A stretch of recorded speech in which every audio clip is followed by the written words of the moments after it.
So I started watching Oreimo, of course, because there's nothing better to do than watch a bunch of anime, so I watched Oreimo. It was pretty good.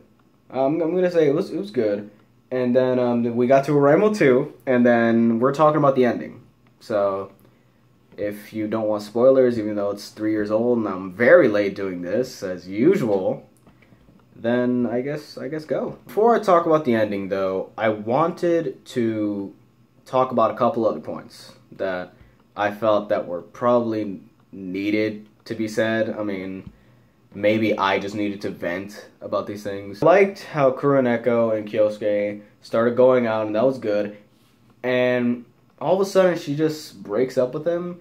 I don't really buy that, reason. Like, the reasoning was because Kirino was sad, and she didn't want Kirino to feel this way, or she wanted them to confront their feelings, even though Kuroneko, right after they break up, is still trying to be in love, or not in love, but, she's trying to get him back. This makes no sense as to why she would do something like that. If she's just gonna go back to try to get back with him, it's fucking stupid. And then when she asks him, what are you gonna do and stuff, he's like, I'm not gonna go out with you. I'm just not gonna go out with you. I like someone else.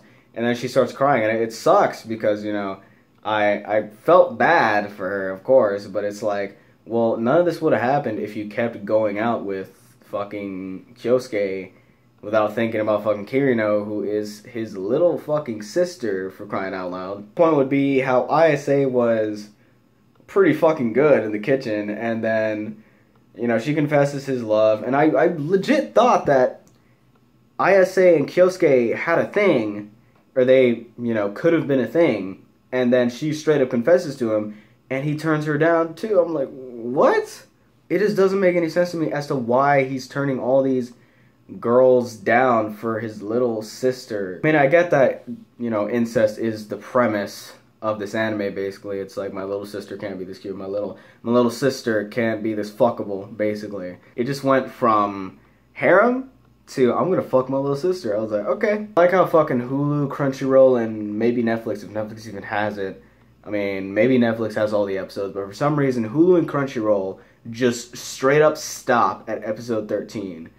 And that is really fucking stupid. Like, how the fuck are you gonna do that to me? How the fuck are you gonna tell me that if that was the last episode, that would have hinted towards, like, another fucking episode or something, or an OVA? Maybe they were OVAs, actually, but it wouldn't make sense, because for that to be the main ending, it doesn't add up. So the 14, 15, and 16 are real main episodes that for some reason Hulu and Crunchyroll just can't get.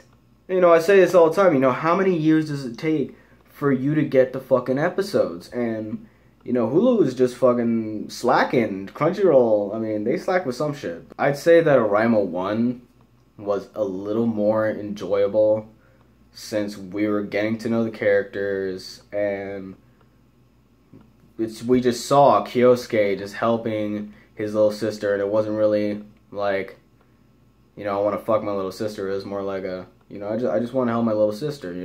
I'm her brother. I'm her sibling. This is what I do. Even though he was a complete jackass in the beginning, or like back in the past when we see.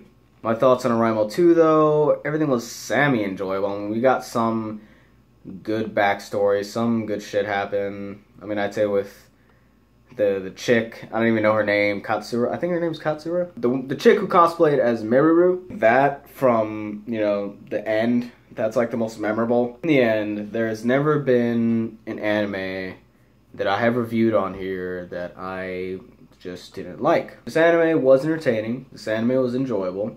The ending I didn't really like, because it's not that I felt empty, it's more like I felt like there was more to be said. I just felt like more should have been done with this story than incest. The side characters were very memorable, Kuroneko being one of the most memorable. The arcs were very good.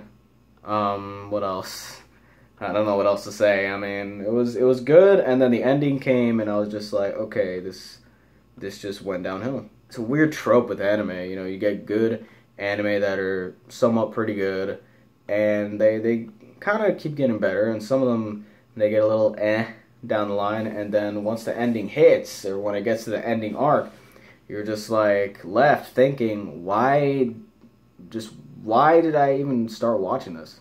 I get that the brother complex, sister complex, it's a very common thing in most anime, but it's like I just wish there would have been a better ending. That's all I'm saying. Like I just wish that the ending was more satisfying, more fulfilling. The anime overall, without the ending, it's kind of like a Haganai where everything else is good, somewhat, and then once they get closer and closer to the ending arc, it starts to get shit and makes no sense. At least to me. Because some things, I overlook the fuck out of. I'm the type of anime guy that will literally watch an anime, let's say Sword Art Online 1 and 2, and just like it. Like, I don't care. I mean, of course, you know, if I'm online, that's a different story. Anyways, guys, thanks for watching.